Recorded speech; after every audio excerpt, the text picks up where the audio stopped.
Okay. Jose Mourinho once said that for him, the match starts with the press conference. I wonder, do you feel the same? Jose is a master of that. So Jose says that for sure. Yes, and I think there are some really good examples on how he did it. Yeah. Do you feel the same in your own mind? Well, it's part of it for sure, and I'm sure that the players speak a lot of information, or the managers speak information, our supporters speak information. So yeah, we have to be as open as we want, and it's an opportunity for sure to send the messages across that we believe are important. And as part of that, would you watch the press conference of, for example, Sheffield United this weekend? Yes. What kind of thing are you looking for? I don't know. I think it's good. Every information that you can see, you see behaviors on the touchline. You know how they behave, how they act, how they react to referees, how they interact between them, and it's another way to understand how they think. You know how they see us as well, and the perception that you get of how they have prepared to the game. Thank you. Hi, Mikel. Something that was touched on a few weeks ago was just different sports like rugby, watching a game from a different vantage point. And I know you won't be doing that, but you've probably got other guys who do it. I was just wondering, from an information standpoint, how much information are you actually getting during the game, and how much of a decision is based on that, or is it just kind of gut feeling? Both. Obviously, we have to use the technology and the data that we have right now to be more precise and to be more efficient in how we have to present the information. And what we can get live right now, it's extremely good, and we have to use it. In terms of being like a football man, is that something you like, or because there are people who feel they prefer football from 20 years ago, 30 years ago, whereas they feel today's football might be a bit too precise in a way. Yeah. What do you feel?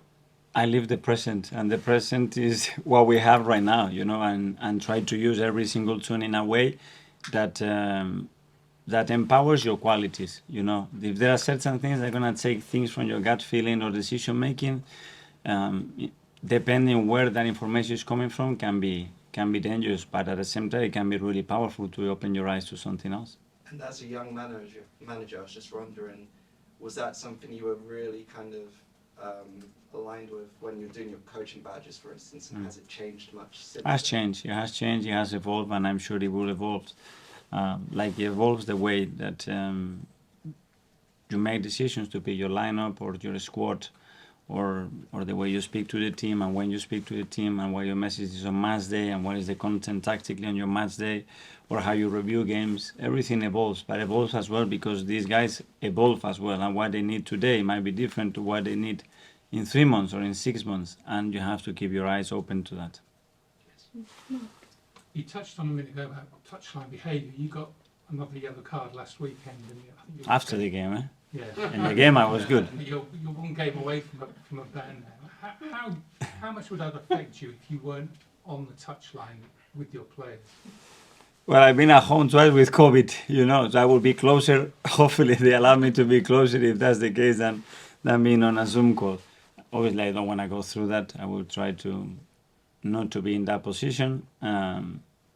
If it happens, we will adapt. But it's just not so much the ban, but the fact is, because you're so active and vocal on that touchline, how much do you think it would affect when you're not there, basically guiding the team? Yeah, we always playing.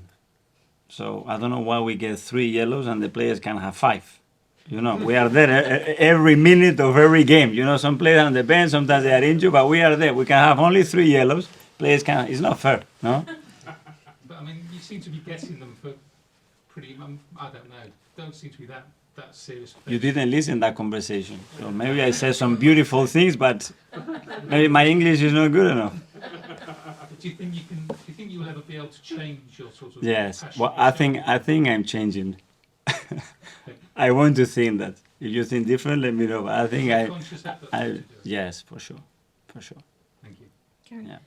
Can you expand on what the conscious effort is?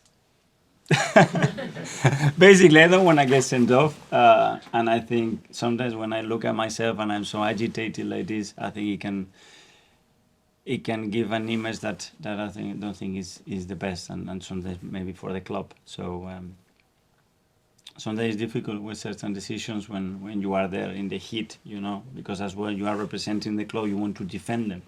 And that's what it drives me, is to defend the players, to defend the club, nothing else. It's not about me, it's there to be on it, you know, and make sure that us, we are the best that we possibly can, as competitive as we possibly can. That's the drive, is nothing else. You want the players to be cold and unemotional, don't you? To be quite clinical, so they kind of make the right decisions without emotion. So can you put yourself into their shoes and do the same on the touchline, so therefore you're almost dispassionate? What I don't allow is that behavior changes the focus, you know, and then I cannot look to the game with clarity or make decisions with clarity. What's the demand to the players, you know? I don't like the players leaving the game like they are in the sun, you know, and in a sunbed. I like the players to feel every single ball, you know. I demand them to do that, but with emotional part that they have to control for sure. Is that something that you saw when you were a player, that you saw your manager or Arsenal doing something or managing something, or is it something a player said to you that we don't want our manager doing that? I don't know. I think when you are there, you have to live it, you know, and you have to be yourself. And I had managers that they could sit here and don't move and don't say a word. Some that they were shouting the whole time. Some others that, like I said, that they have the presence and that was more than enough to be there. You know, it depends on the manager, I think. Oh, and then finally to Paul. Mikel, you're more agitated now than you ever were as a player. What's changed? Is it harder for you to do this?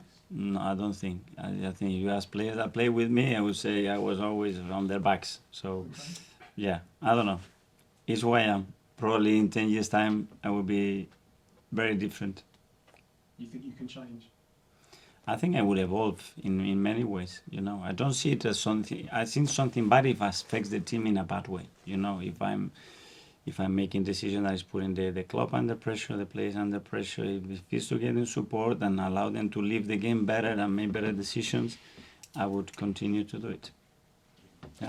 On AM, on DAB, via the talkSPORT app and on your smart speaker. talkSPORT.